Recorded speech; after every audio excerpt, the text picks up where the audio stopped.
That's with an A after the S. It says best league in the world, and he sent that to the NBA. Of course, he's referring to all of the madness in free agency, and we continue to try to keep you up to date with Free Agent Fever presented by AT&T.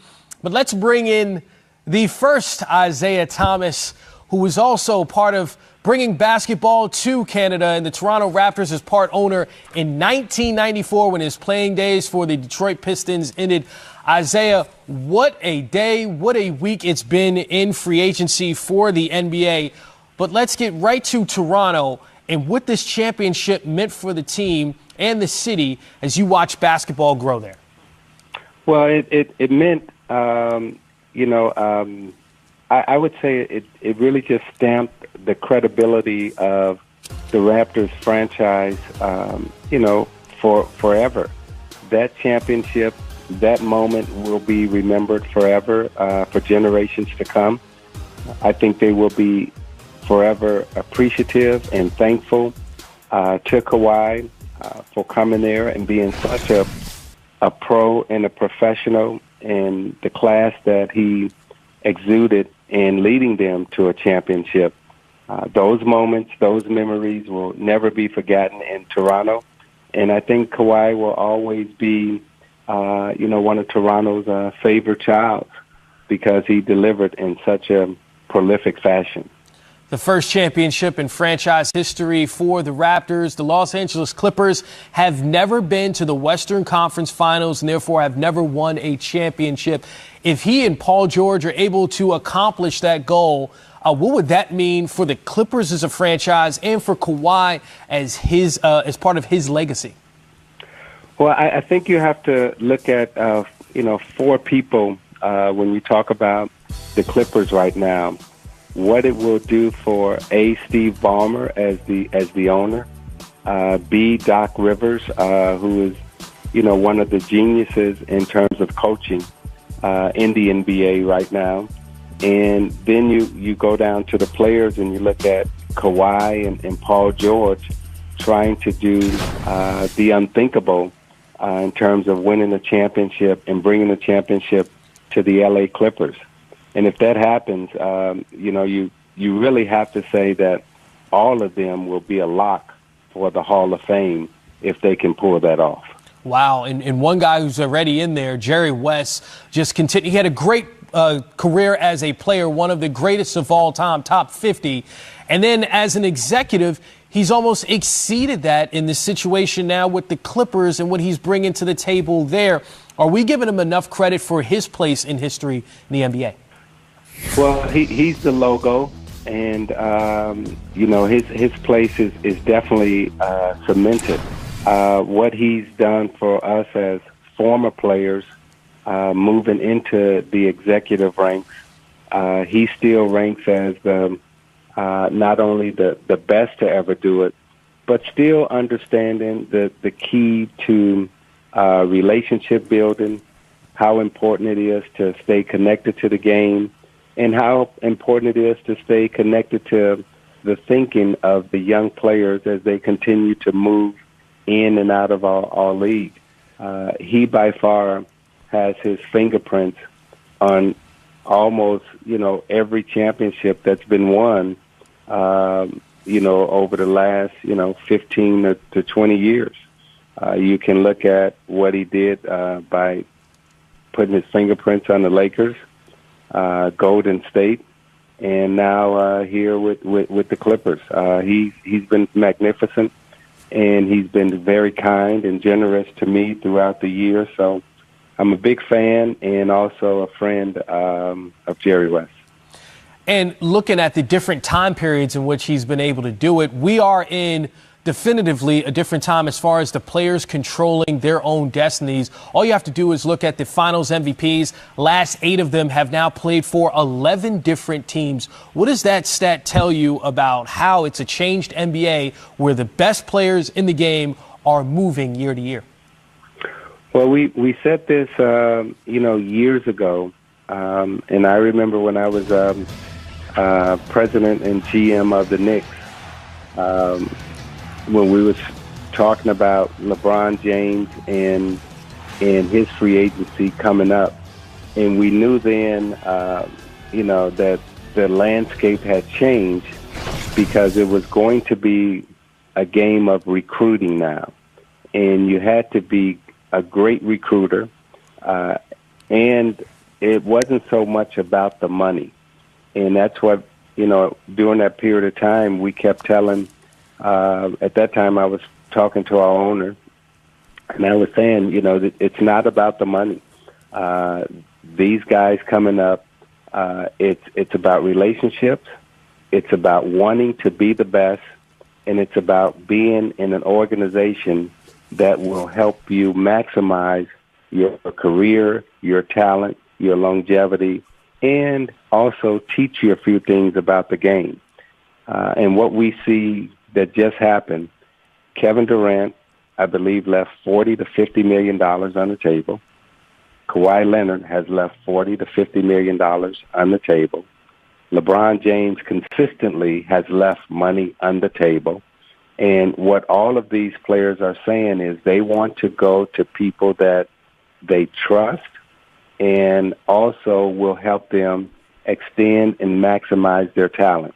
And when you talk about Kawhi Leonard leaving Toronto and joining Doc Rivers, who will be a Hall of Fame coach and, again, is looked at one of the geniuses in all business from a coaching standpoint, Kawhi and Paul put their trust in Doc Rivers, Jerry West, and Steve Ballmer in that organization.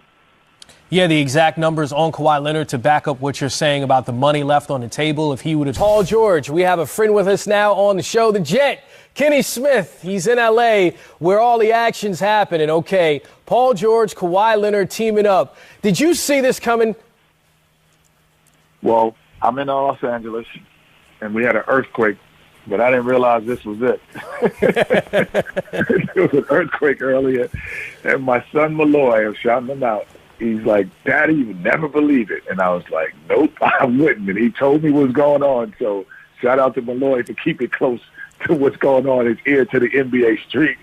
No, I didn't expect that. Not both of them, no. Well, when you see these two guys teaming up and you think of the wings around the league, are they the best 2 and 3 that we're going to see in the NBA next season? Well, obviously, the team that plays in Staples Center right after them or before them are going to say, we got one of the best threes in the game ever. And he's still that, LeBron James. But what this allows the Clippers to do is also still get they have a really good team already. They got Harold, Montrell coming off the bench, Lou Williams, Patrick Beverly.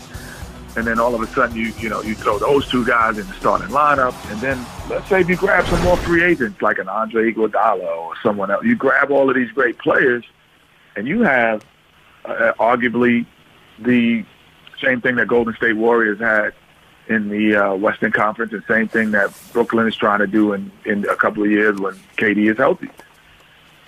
So the Clippers were able to mortgage their future, in a sense, in giving up 4 unprotected first-round picks and another 2 more pick swaps and then 1 protected first-round pick and Danilo Gallinari, Shai Gilgeous-Alexander. That sounds like a lot, but they do keep most of their roster intact. Like you said, Patrick Beverly, Montrezl Harrell, Lou Will. I mean, there's a lot of talent. They're all so deep. Would you agree?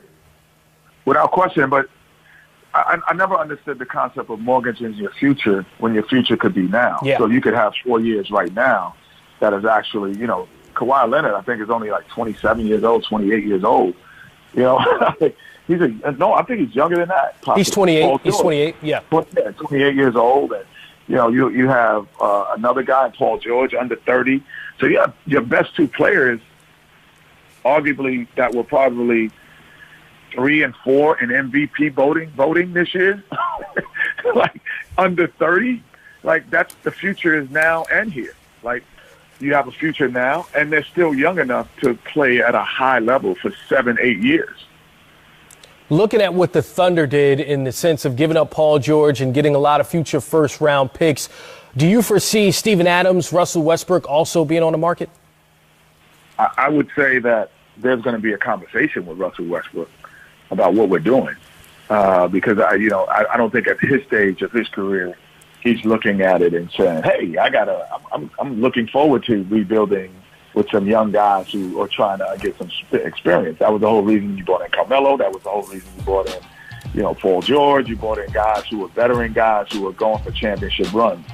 So there will be a deep conversation, if it's not already been had with Russell Westbrook about the future of that franchise.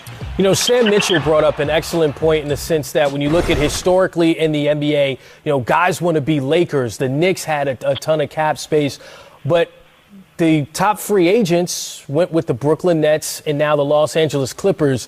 Is it a new day in the league where you don't really look at the history, but you look at the possibility of what you can be to a franchise? No, I think Sam is still old school. Because, in the last 10 years, guys have shown you that doesn't matter. Social media has changed the landscape of the game. Your information is instant to everyone around the world, which it wasn't only if you played in New York or Los Angeles when we grew up. But LeBron James went back to Cleveland. He went to Miami. He didn't play in the top markets, even though people like Miami as a vacation place. It's not a high market, in terms of a market. So no, guys have changed the landscape, through every social media channel. I can know exactly what's going on with you in that moment, and I can follow you. So, Paul George went to Oklahoma City prior to this. It isn't about small market, big market anymore. It's about, can I win? Oh, am I from there? And the biggest thing, those two guys are from this area in Los Angeles. I've seen Paul George since he was 12, 13 years old playing in, AAU basketball tournaments around here. And, and same almost with Kawhi Leonard being out here. So the call to come home was bigger than the call to stay. That's how I look at it, to me, the call to come home. And then you have, the ownership with the Clippers. You have a unique owner who can, have unique ideas and unique things for his team and his franchise. Why not? Yeah, you mentioned LeBron going back to Miami, kind of setting the tone for this generation. Also coming home, that narrative worked well for him. Looks like Paul George and Kawhi Leonard will try to have that narrative work for them as well. Kenny Smith, appreciate your time. Thank you. Okay, only thing is now, man, me and you, we can't go to New York and leave Atlanta. Where they get we can't get the call to go home. Can't be bigger than the call to stay in Atlanta at TNT for us. Oh, no. I think me going home, no one would pay attention to that anyway. Maybe you, the star that you are, they'd pay attention to that. All right, Kenny, thank you. Okay, so breaking news more now with the Lakers, Wes Wilcox. What are you hearing? So it's been reported that Caldwell Pope going back to the Lakers, 2 years, $16 million. If we're counting this up, adding it up as we go, yep. Danny Green, 15, $8 million or so for Caldwell Pope. Should leave around $11 million or so, maybe almost 13, depending upon how they do it. So we're seeing this come off the board. And this is what we talked about, plan B. What would happen with the domino effect of Kawhi, and we're seeing it happen really quickly. So they seem to have the wing situation handled for the Lakers. Now, the rest of that cap room has to be spent on trying to get some help inside, correct? You would think, well, they have the inside issue and they have a point guard issue, unless you're going to put LeBron at the point, which we know that's certainly an option, or it gets to that point for everybody. But, yeah, and that's where you start to wonder, is it going to be DeMarcus Cousins? Is it going to be JaVale McGee? Maybe J. Michael Green? That at this point, people had to wait so long. This has been talked about a lot. The timing effect. It's hard. And Green played for the Clippers last year, and clearly they don't have the cap space for him now. Yeah, unless they use their room team exception, which they still have. 2 years, about $10 million, a starting salary of 4.7. So there's no doubt that they're going to be moving hard on this. And one of the things that's interesting, it's only midnight out there, or 12:30 or so. It is so late. Half the NBA is going to be asleep. Legitimately, half the NBA is asleep.